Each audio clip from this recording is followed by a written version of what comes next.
In a deep forest near a lake, Bodhisattva was born in the form of a deer. Near that lake, a woodpecker lived on the top of a tree, and a turtle lived in the water of the lake. These three, deer, woodpecker, and turtle, became friends and lived together in great harmony. One day, while wandering in the forest, a hunter noticed deer footprints when he came to the lake to drink water. He set a trap made of strong leather rope, as strong as iron chains, and then left the place. In the first watch of the night, the deer came down to drink water and got trapped in the snare. In great pain, the deer cried out in sorrow. Then the woodpecker flew down from the treetop, and the turtle came up from the water.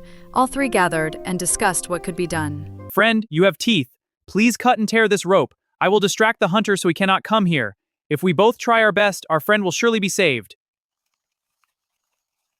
The turtle began biting and cutting the leather rope. Meanwhile, the woodpecker flew toward the hunter's house. At dawn, the hunter came out holding a knife.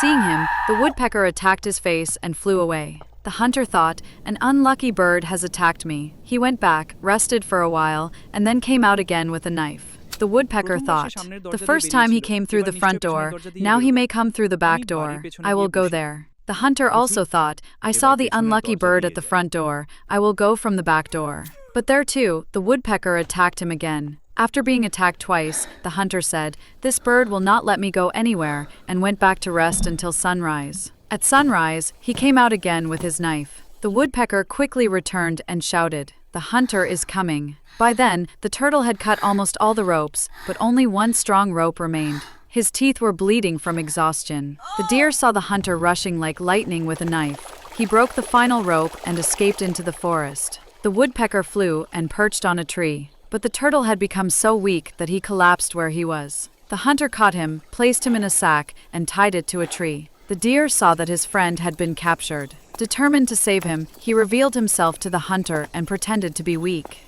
The hunter thought the deer was weak and chased him with a knife. The deer led him deep into the forest. When he realized they were far away, the deer deceived the hunter and ran back like the wind through another path. He lifted the sack with his antlers, dropped it on the ground, tore it open, and freed the turtle. The woodpecker also returned. Then the deer said to them, "You both saved my life and fulfilled the duty of true friends. Now the hunter may return and capture you. So, dear woodpecker, please go with your chicks to another place. And dear turtle, please go back into the water." They did so. When the hunter returned, he found no one. Only his torn sack was there. He picked it up and sadly returned home. And these three friends, the deer, the woodpecker, and the turtle, lived together in unwavering friendship for the rest of their lives, and eventually passed away according to their respective karma.